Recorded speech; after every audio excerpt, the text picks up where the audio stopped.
नमस्कार students corner या YouTube चॅनलवर सर्वांचं हार्दिक स्वागत. शिक्षक पात्रता परीक्षा म्हणजेच महा-टी-ई-टीचं मोफत कोचिंग अगदी 2013 पासून मागील वर्षापर्यंत सर्व प्रश्नपत्रिका सराव आपल्या चॅनलवरती सुरू झाला आहे. तर आजच्या व्हिडिओमध्ये पेपर क्रमांक 1 इयत्ता 1ली ते 5वी परिसर अभ्यास यावर आधारित प्रश्न सराव आपण पाहणार आहोत. चला तर वेळ न घालवता परिसर अभ्यास यावर सन 2013 मध्ये परीक्षेमध्ये जसे प्रश्न विचारले जसेच्या तसे आपण पाहणार आहोत. प्रश्न पहिला आहे, पाहू शकता की जीभ लाल होणे, त्वचा खरखरीत होणे यासारख्या विकारांवर उपचार म्हणून रुग्णाच्या आहारात कशाचा समावेश करण्याचा सल्ला डॉक्टर देतील. सगळ्यात महत्त्वाची बाब पाहू शकता की जीभ लाल होणे आणि त्वचा खरखरीत होणे, तर हे जे विकार आहेत तर यावर डॉक्टर कशाचा सल्ला देतील. ऑप्शन क्रमांक 1 पाहू शकता की आवळा, लिंबू, संत्रे, मोड आलेली कडधान्ये खाण्याचा सल्ला देतील का?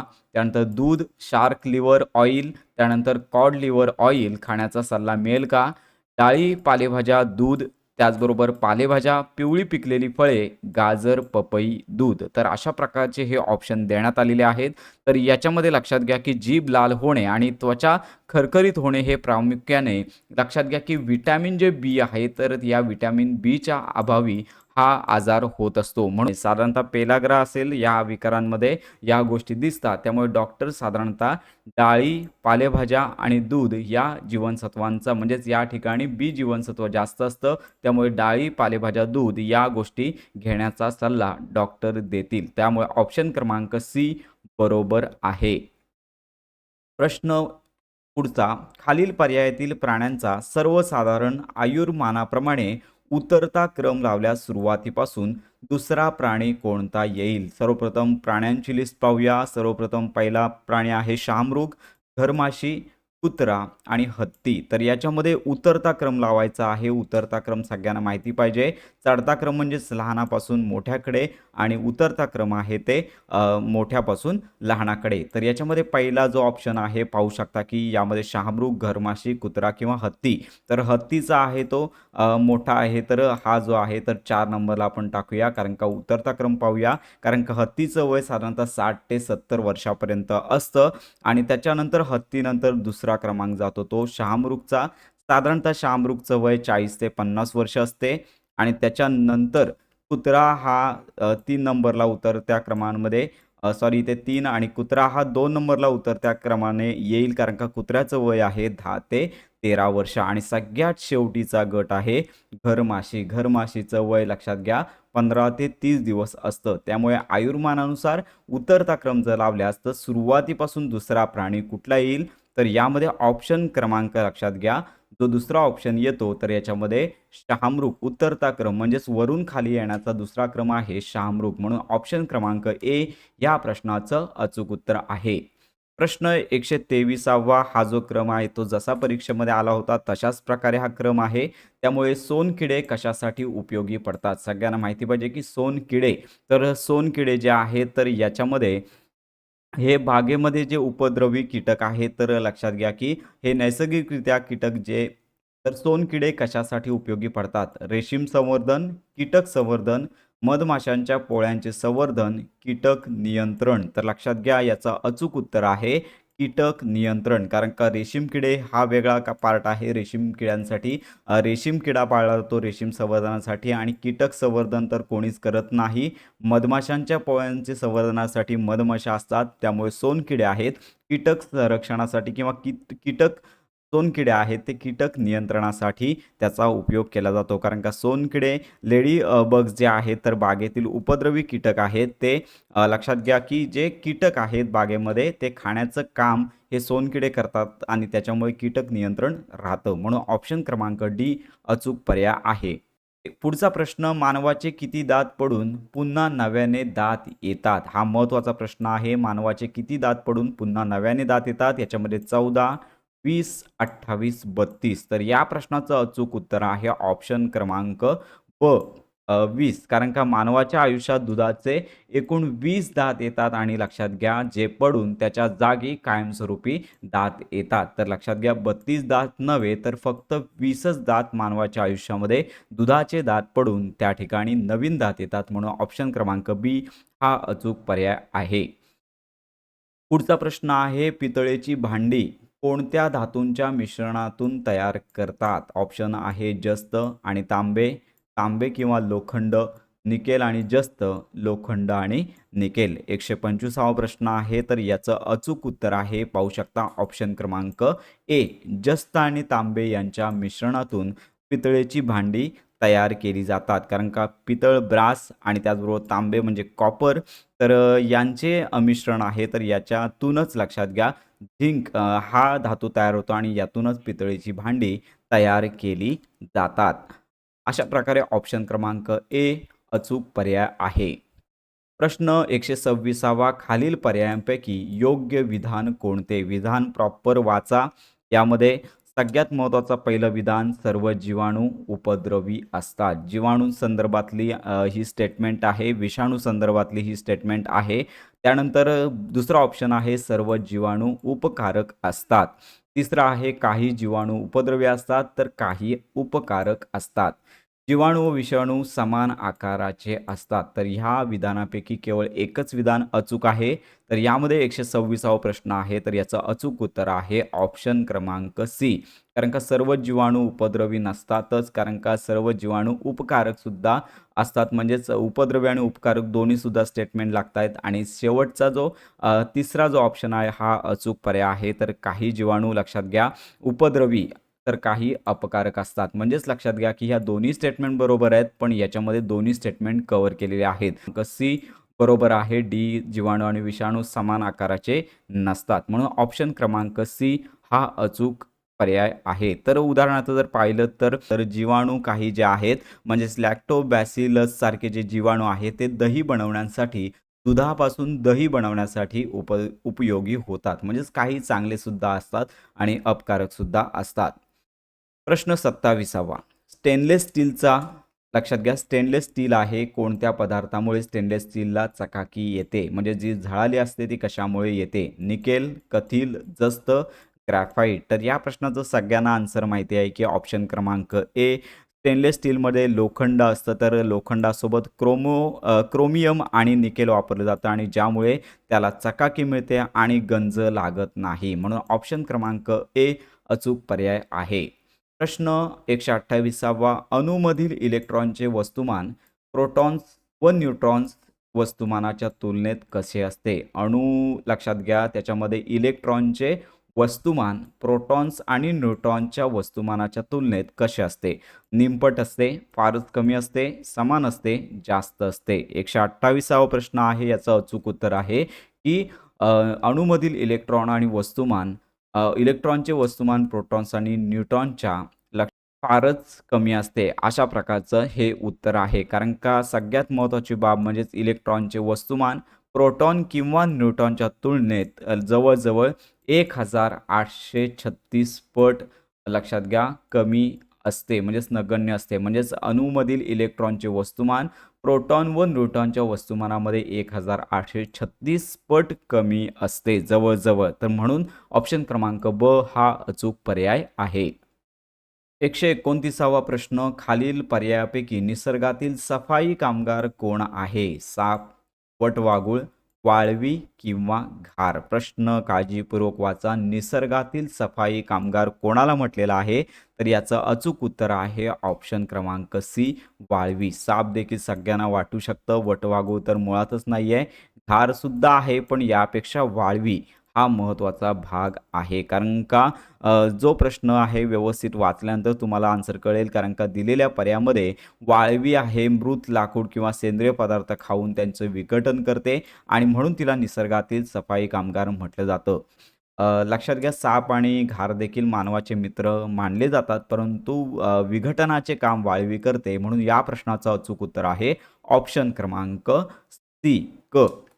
पुढचा प्रश्न आहे 130वा, ॲल्युमिनियमच्या अणूमध्ये 13 प्रोटॉन, 14 न्यूट्रॉन व 13 इलेक्ट्रॉन असतील. प्रश्न महत्त्वाचा लक्षात घ्या. ॲल्युमिनियमच्या अणूमध्ये 13 प्रोटॉन, 14 न्यूट्रॉन व 13 इलेक्ट्रॉन असतील, तर ॲल्युमिनियमचा अणुवस्तुमानांक किती असेल? 26, 13, 27 किंवा 40? तर लक्षात घ्या, अणुवस्तुमानांचं सूत्र सगळ्यांना माहिती पाहिजे. याच्यामध्ये मास नंबर बरोबर प्रोटॉनची संख्या त्यानंतर अधिक तुम्हाला हे सूत्र माहिती पाहिजे न्यूटनची संख्या. म्हणजे तुम्हाला अणुवस्तुमानांक जर काढायचं असेल तर अणुवस्तुमानांक सगळ्यांना माहिती पाहिजे की याच्यामध्ये प्रोटॉन जे आहे तर याच्यामध्ये प्रोटॉन लक्षात घ्या 13 अधिक लक्षात घ्या 14. त्यानंतर या दोघांची बेरीज करायची आहे. आन्सर येणार आहे 27. त्यामुळे याचं अचूक उत्तर आहे ऑप्शन क्रमांक सी. म्हणून यांचे जे ॲल्युमिनियमचा जो अणुवस्तुमानांक असेल, अणुवस्तुमानांकचं सूत्र सगळ्यांना माहिती पाहिजे. त्याला मास नंबर देखील म्हणतात. प्रोटॉनची संख्या अधिक न्यूट्रॉनची संख्या त्याला अणुवस्तुमानांक काढता येतं. म्हणून ऑप्शन क्रमांक सी या प्रश्नाचं अचूक उत्तर आहे. प्रश्न 131वा सौर घटाचा वापर करून खालीलपैकी कोणकोणत्या ठिकाणी वीज पुरवठा करता येईल? महत्त्वाचा प्रश्न आहे की सौर गट आहे तर याच्यामध्ये सगळ्यांना माहिती पाहिजे सोलार सेल्स त्याला म्हटलं जातं. तर ही जी वीज आहे तर दुर्गम भागातील कामांसाठी वापरली जाते. त्यामुळे याच्यातून काय निर्माण होणार आहे? त्यामुळे अवकाशातील मानवनिर्मित उपग्रह याच्यासाठी वापरता येईल का? औषध साठवण्याचे शीत कपाट याच्यासाठी वापरण्यात येईल का? वीज स्थापक यासाठी वापरण्यात येणार आहे का? स्वयंपाक करण्यासाठी वापरण्यात येणार आहे का? किंवा दुर्गम प्रदेशातील पाणी उपसणारे पंप. तर मी ऑप्शन क्रमांक देण्यात आलेले आहेत अ, ब, क. फक्त अ, ब, क बरोबर नाही आहे. त्याच्यानंतर अ, ब, क, ड, त्यानंतर ब, क, ड, ई आणि सगळ्यात शेवटचा ऑप्शन दिलेला आहे अ, ब, क, ड, ई. म्हणजे सर्व ऑप्शन बरोबर आहेत. कारण का लक्षात घ्या सौर घटाचा वापर ग्रामीण भाग असेल किंवा दूरवर्ती वीज पुरवठा करण्यासाठी केला जातो. त्यामुळे हे सगळेच ऑप्शन करेक्ट आहेत. म्हणून ऑप्शन क्रमांक डी हे या प्रश्नाचं अचूक उत्तर आहे. 132वा प्रश्न जागतिक आरोग्य दिन कोणत्या दिवशी साजरा केला जातो? सगळ्यांना माहिती पाहिजे दिन आणि दिनविशेष याविषयी देखील आपण व्हिडिओ देणार आहोत. तर यामध्ये 22 एप्रिल, 28 फेब्रुवारी, 10 जून किंवा 7 एप्रिल. तर सगळ्यांना माहिती पाहिजे की जागतिक आरोग्य दिन हा 7 एप्रिल रोजी साजरा केला जातो. 7 एप्रिल 1948 रोजी जागतिक आरोग्य संघटनेची म्हणजे WHO जे आहे याची स्थापना झाली. म्हणून हा जागतिक आरोग्य दिन म्हणून साजरा केला जातो. अशा प्रकारे ऑप्शन क्रमांक डी हा अचूक पर्याय आहे. राज्य विज्ञान संस्था जी शिक्षण संस्था आहे ती कोठे आहे? पुणे, नागपूर, मुंबई, औरंगाबाद. सगळ्यांना माहिती पाहिजे की राज्य विज्ञान शिक्षण संस्था नागपूर या ठिकाणी आहे. त्यालाच महाराष्ट्र राज्य विज्ञान शिक्षण संस्था MSIE नागपूर लक्षात घ्या या ठिकाणी स्थित आहे. प्रश्न 134वा खालीलपैकी कोणते विधान बरोबर आहे? स्टेटमेंट तुम्हाला दिलेलं आहे. अचूक विधान तुम्हाला ओळखायचं आहे. परिसंस्थेतील परपोषी सजीव हे उत्पादक असतात. परपोषी म्हणजे दुसऱ्यांच्या जीवावरती जगणारे. परिसंस्थेतील भक्षक हे द्वितीय पोषण पातळीवरील आहेत. भक्षण म्हणजे दुसऱ्याची शिकार करणारे. मांसाहारी सजीव हे द्वितीय भक्षक आहेत. म्हणजेच दुसऱ्याच्या मांसावरती जगणारे सजीव हे मांसाहारी द्वितीय भक्षक आहेत. हे अन्न साखळीवरती हा प्रश्न आहे. शाकाहारी सजीव हे परिसंस्थेत सर्वोच्च पातळीवरती असतात. म्हणजेच पहिल्या ठिकाणी यांचा समावेश केला जातो. म्हणून या प्रश्नामध्ये ह्या ज्या स्टेटमेंट दिलेल्या आहेत तर याच्यामध्ये सर्वच जे परपोषी सजीव हे उत्पादक असतात असंच नाही आहे. त्यानंतर लक्षात घ्या यासाठी परिसंस्थेतील भक्षक हे द्वितीय पोषण पातळीवरती लक्षात घ्या आहेत अशी स्टेटमेंट आहे असं नाही आहे. मांसाहारी सजीव हे द्वितीय भक्षक आहेत. ऑप्शन क्रमांक सी. तर हा पर्याय आहे बरोबर आहे. ऑप्शन क्रमांक सी अचूक पर्याय आहे. आणि शाकाहारी सजीव हे परिसंस्थेतील सर्वोच्च पातळीवर असतातच असे नाही. कारण का शाकाहारी हे प्राथमिक भक्षक असतात आणि त्यांना खाणारे मांसाहारी हे द्वितीय भक्षक आहेत असं येथे सांगण्यात आलेलं आहे. तर या प्रश्नाचे स्टेटमेंट प्रॉपर वाचा म्हणजे तुम्हाला आन्सर कळेल. ऑप्शन क्रमांक सी अचूक पर्याय आहे. प्रश्न 135वा समकेंद्री पद्धतीने विज्ञान पाठ्यक्रमात खालीलपैकी कोणत्या पर्यायापैकी प्रथम घटक येणार आहे? समकेंद्री सगळ्यांना समकेंद्री ही अध्यापन पद्धती माहिती पाहिजे. अध्यापनाच्या पद्धती आहेत. समकेंद्री आहे. त्यानंतर पाठ्यक्रमात खालील पर्यायापैकी प्रथम घटक कोणता येईल? समकेंद्रीचा अर्थ होतो एका स्टँडर्डमध्ये पहिल्या भागाची ओळख पुढे त्याची व्याप्ती वाढत जाणे यालाच म्हणतात समकेंद्री. एक केंद्रक मानून त्याची व्याप्ती वाढवणे याला म्हटलं जातं समकेंद्री. तर अशा प्रकारे 135वा जो प्रश्न आहे याचं पहिला ऑप्शन पाहू शकता स्थायू पदार्थांचा अभ्यास. त्यानंतर पदार्थांचे विशिष्ट गुणधर्म, पदार्थाचे गुणधर्म, पदार्थाच्या अवस्था, स्थायू, द्रव आणि वायू. 135वा जो प्रश्न आहे, तर याचं अचूक उत्तर आहे, की प्रथम लक्षात घ्या हे जे गट आहेत, स्थायू पदार्थाचा अभ्यास, पदार्थाचे विशिष्ट गुणधर्म, पदार्थाचे गुणधर्म आणि त्यानंतर पदार्थाच्या अवस्था. तर याच्यामध्ये पहिला टॉपिक येईल पदार्थाचे गुणधर्म. त्यामुळे ऑप्शन क्रमांक सी हा अचूक पर्याय आहे. समकेंद्रीमध्ये लक्षात घ्या सोप्याकडून कठीणाकडे जायला जातं. त्यामुळे पदार्थाचे गुणधर्म आहेत, तर याचा अभ्यास केला जातो आणि त्याच्यामध्ये लक्षात घ्या ह्या संकल्पना शिकवल्या जातात आणि मग त्याच्या अवस्था लक्षात घ्या, त्याच्या अवस्था त्याच्यानंतर पदार्थाचे विशिष्ट गुणधर्म आणि त्यानंतर स्पेशल गुणधर्माकडे वळलं जातं. म्हणून ऑप्शन क्रमांक सी हा अचूक पर्याय आहे. 136वा प्रश्न खालील पर्यायापैकी समाजसुधारक आणि त्यांनी स्थापन केलेल्या संस्था यांची अयोग्य, चुकीची जोडी ओळखायची आहे. तर पहिला ऑप्शन बरोबर आहे. राजाराम मोहन रॉय यांनी ब्राह्मो समाजाची स्थापना केली. दुसरा ऑप्शन आहे पंडित ईश्वरचंद्र विद्यासागर यांनी आर्य समाज स्थापन केलेला नाही आहे. पंडिता रमाबाई शारदा सदन बरोबर आहे. आत्माराम पांडुरंग तर्खडकर प्रार्थना समाज बरोबर आहे. पण पंडित ईश्वरचंद्र विद्यासागर यांनी आर्य समाज स्थापन केला नसून स्वामी दयानंद सरस्वती यांनी आर्य समाज स्थापन केलेला आहे. म्हणून चुकीचं विधान आहे ऑप्शन क्रमांक व हा ऑप्शन करेक्ट आहे. तर म्हणून ऑप्शन क्रमांक बी हे चुकीचं विधान आहे. प्रश्न 137वा प्रतियोगी सहकारिता हे तत्व जाहीर करणारे खालील पर्यायांपैकी कोण? प्रतियोगी सहकारिता. प्रश्न 137वा महात्मा गांधीजी, पंडित जवाहरलाल नेहरू, लोकमान्य टिळक किंवा दादाबाई नौरोजी. या प्रश्नाचं अचूक उत्तर आहे लोकमान्य टिळक.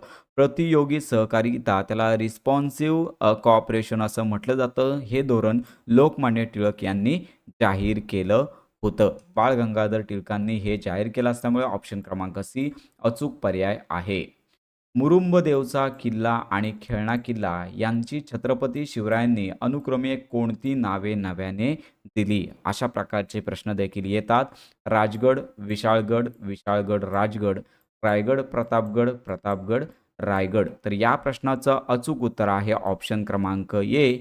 म्हणजेच लक्षात घ्या की मुरुंबदेवाचा किल्ला हा राजगड नावाने प्रसिद्ध झाला आणि त्याच्यानंतर खेळणा किल्ल्याला विशाळगड असे नाव दिलेले होते. कारण का छत्रपती शिवरायांनी मुरुंबदेवच्या किल्ल्याची पुनर्बांधणी करून त्याला राजगड नाव दिले आणि लक्षात घ्या खेळणा किल्ल्याला विशाळगड असे नाव दिले होते. म्हणून ऑप्शन क्रमांक ए हा अचूक पर्याय आहे. खालील पर्यायातील शिवरायांच्या अष्टप्रधान मंडळातील मंत्रिपद सगळ्यांना माहितीच आहे की छत्रपती शिवाजी महाराजांचं जे अष्टप्रधान मंडळ आहे यावरती एक प्रश्न कन्फर्म असतो. म्हणून लक्षात घ्या की छत्रपती शिवरायांच्या अष्टप्रधान मंडळातील मंत्रिपद आणि त्यांची कामे यांची योग्य जोडी सगळ्यांना माहिती पाहिजे. पंडितराव पत्रव्यवहार सांभाळणे, सचिव आज्ञापत्रे तयार करणे, अमात्य परराज्याशी संबंध ठेवणे, सुमंत जमा खर्च पाहणे. तर या प्रश्नाचं लक्षात घ्या योग्य जोडी यातलं अचूक पर्याय शोधायचा आहे. तर यामध्ये ऑप्शन क्रमांक बी सचिव आज्ञापत्र तयार करण्याचं काम लक्षात घ्या करतो. कारण का अष्टप्रधान मंडळात सचिवांचे काम सरकारी आज्ञापत्र तयार करण्याचे होते आणि तर यामध्ये पंडितराव आहेत धर्मासंबंधाची कामं ते करायचे. अमात्य जे आहेत तर जमा खर्च पाहण्याचे काम केलं जायचं आणि सुमंत हे आहेत परराज्याशी संबंध ठेवण्याचं काम केले जायचे. म्हणजेच लक्षात घ्या की सचिव आज्ञापत्र तयार करणे हे महत्त्वाचं काम आहे. 140वा प्रश्न मानवी उत्क्रांतीतील ताठकण्याचा माणूस खालील पर्यायापैकी कोणता? जो माणूस होता की मानवाची उत्क्रांती झाली तर यामध्ये ताठकण्याच्या माणसाला नाव काय आहे? ए सेपियन, चिंपांझी, होमो इरेक्टस. तर या प्रश्नाचं अचूक उत्तर आहे ऑप्शन क्रमांक ड. कारण का इरेक्टस या शब्दाचा अर्थ होतो ताठ उभा राहणारा असा अर्थ होतो. म्हणून होमो इरेक्टस लक्षात घ्या ताठकण्याच्या माणसाला म्हटलेला आहे. म्हणून ऑप्शन क्रमांक डी हा अचूक पर्याय आहे. प्रश्न 41 पृथ्वीवर सूर्य पूर्वेला उगवतो व पश्चिमेला मावळतो कारण पृथ्वी स्वतःभोवती पूर्वेकडून पश्चिमेकडे फिरते. पृथ्वी स्वतःभोवती पश्चिमेकडून पूर्वेकडे फिरते. पृथ्वी स्वतःभोवती फिरताना सूर्याभोवती फिरते. सूर्याचे भासमान भ्रमण. अशा प्रकारचे स्टेटमेंट देण्यात आलेले आहे. तर याचं अचूक उत्तर आहे कारण का ऑप्शन क्रमांक ब. कारण का पृथ्वी स्वतःभोवती लक्षात घ्या स्वतःभोवती पश्चिमेकडून पूर्वेकडे फिरते म्हणूनच सूर्य पूर्वेला उगवतो आणि पश्चिमेला मावळतो अशा प्रकारच्या आपल्याला रचना पाहायला मिळेल. कारण का पृथ्वी स्वतःभोवती फिरता फिरता सूर्याभोवती फिरते, पण स्वतःभोवती पश्चिमेकडून पूर्वेकडे फिरते म्हणूनच आपल्याला सूर्य पूर्वेला उगवतो आणि पश्चिमेला मावळल्याचं दिसतं. प्रश्न 142 खालील पर्यायांपैकी कोणत्या गोड्या पाण्याचे सरोवर नाही? कोलेरू, सांबर, कॅनस्सो, उलर. तर यामध्ये अचूक पर्याय आहे ऑप्शन क्रमांक ब, सांबर. राजस्थानामध्ये सांबर हे सरोवर खाऱ्या पाण्याचे सरोवर आहे आणि बाकीचे कोलेरू, कॅनस्सो किंवा वुलर हे गोड्या पाण्याचे सरोवर आहे. म्हणून प्रश्न विचारलेला व्यवस्थित वाचा. कोणते सरोवर गोड्या पाण्याचे सरोवर नाही? ऑप्शन क्रमांक ब अचूक पर्याय आहे. खालील पदातील समान संबंध ओळखून प्रश्न सोडवायचा आहे. रायगड, अलिबाग आणि त्याचबरोबर वांद्रे दिलेलं आहे, म्हणजे त्याला बांद्रा असं म्हणतात. तर ते कुठे येतं? याच्यामध्ये ठाणे, मुंबई शहर, मुंबई उपनगर, ठाणे उपनगर. सगळ्यांना माहिती आहे की या प्रश्नाचं अचूक उत्तर आहे मुंबई उपनगर. कारण का लक्षात घ्या की जो प्रश्न आहे 143 लक्षात घ्या. कारण रायगड जिल्ह्याचे मुख्यालय अलिबाग आहे आणि तसेच बांद्रा जे आहे, बांद्रा पूर्व, तर मुंबई उपनगर जिल्ह्याचे लक्षात घ्या मुख्यालय बांद्रे पूर्व आहे. म्हणून ऑप्शन क्रमांक सी अचूक पर्याय आहे. तर लक्षात घ्या खालीलपैकी कोणते अयोग्य विधान आहे? लक्षात घ्या चुकीचं विधान शोधायचं आहे. हिम व बर्फ यात फरक असतो. हिम व बर्फ यांचे गुणधर्म समान असतात. त्यानंतर हिम अपारदर्शक तर बर्फ पारदर्शक असते. अति उंच ठिकाणी हिमवृष्टी होते. हिम आणि बर्फ याच्यामध्ये फरक असतो, बरोबर आहे. यांचे गुणधर्म जर सारखे असते तर यांच्यामध्ये फरक नसताच. ऑप्शन क्रमांक ब चुकीचा आहे. हिम अपारदर्शक तर बर्फ पारदर्शक असते, बरोबर आहे. अति उंच ठिकाणी हिमवृष्टी होते म्हणून ऑप्शन क्रमांक ब हे चुकीचं विधान आहे.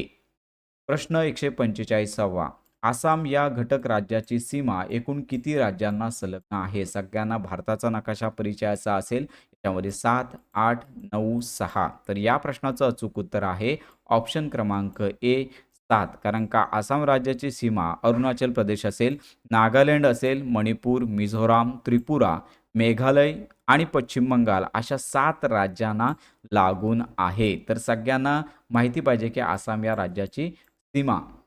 राष्ट्रपती हे डॅश डॅश नसतात. केंद्र शासनाचे कार्यकारी प्रमुख, देशाचे प्रथम नागरिक, देशाचे वास्तव प्रमुख, देशाचे घटनात्मक प्रमुख. तर 146वा प्रश्न आहे.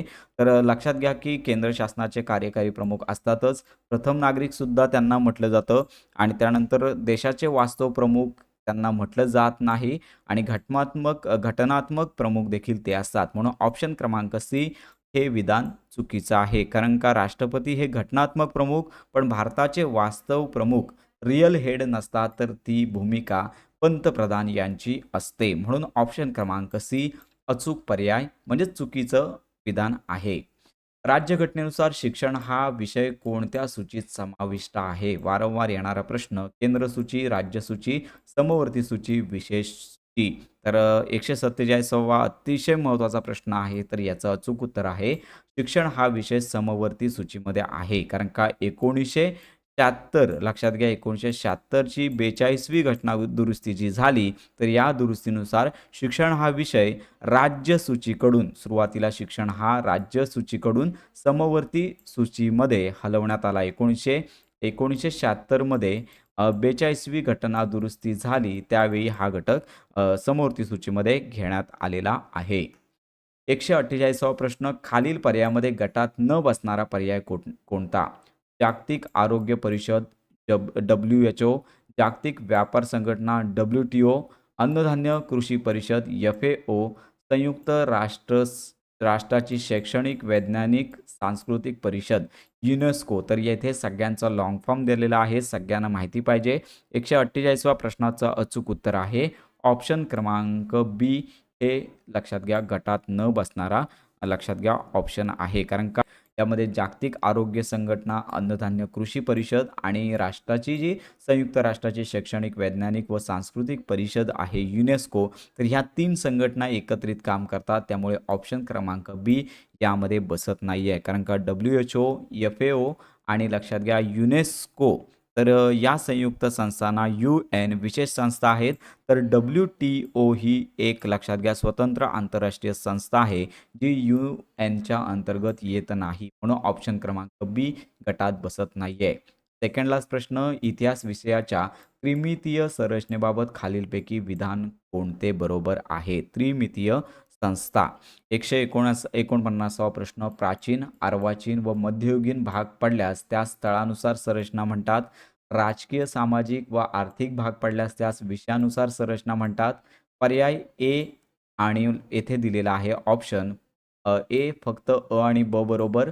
ऑप्शन लक्षात घ्या की ऑप्शन क्रमांक ए फक्त अ स्टेटमेंट बरोबर आहे. ऑप्शन क्रमांक ब दुसरी स्टेटमेंट बरोबर आहे. अ आणि ब दोन्ही बरोबर आहे किंवा कोणीच नाही. तर या प्रश्नाचं अचूक उत्तर आहे ऑप्शन क्रमांक ब. कारण का लक्षात घ्या, त्रिमितीय संरचनेबाबत खालील महत्त्वाची संकल्पना म्हणजेच विधान म्हणजेच राजकीय, सामाजिक, आर्थिक भाग जर पाडल्यास त्यास विषयानुसार संरचना असे म्हणतात. प्राचीन, अर्वाचीन नव्हे तर राजकीय भाग वेगळा, शासकीय, सामाजिक असेल, आर्थिक, तर अशा प्रकारे त्रिमितीय रचनेची मागणी याच्यामध्ये केली जाते. परंतु हे प्राचीन, अर्वाचीन, मध्ययुगीन, परंतु याच्यामध्ये अजून काळ आहेत म्हणून हा ऑप्शन येत नाही आहे. ऑप्शन क्रमांक ब हा अचूक पर्याय आहे. प्रश्न शेवटचा, खालीलपैकी परिसरीय घटकांबद्दल कोणते विधान बरोबर आहे? पाऊस, वादळ, भूकंप हे भौतिक घटक आहेत. पर्वत, नदी, समुद्र हे भौगोलिक घटक आहेत. गाव, शहरे हे सामाजिक घटक आहेत. निवडणुका या सांस्कृतिक घटक आहेत. तर या प्रश्नाचं अचूक उत्तर आहे ऑप्शन क्रमांक बी. कारण का पर्वत, नदी, समुद्र हे भौगोलिक म्हणजेच परिसराशी संबंधित परिसराचेच घटक आहेत. पाऊस, वादळ, भूकंप हे आपत्तीदायक घटक आहेत. आणि त्यानंतर गाव, शहरे लक्षात घ्या हे जे घटक आहेत तर सगळ्यांना माहिती पाहिजे की गाव, शहरे सामाजिक घटक आहेत पण ते परिसराशी संलग्न नाही आहेत.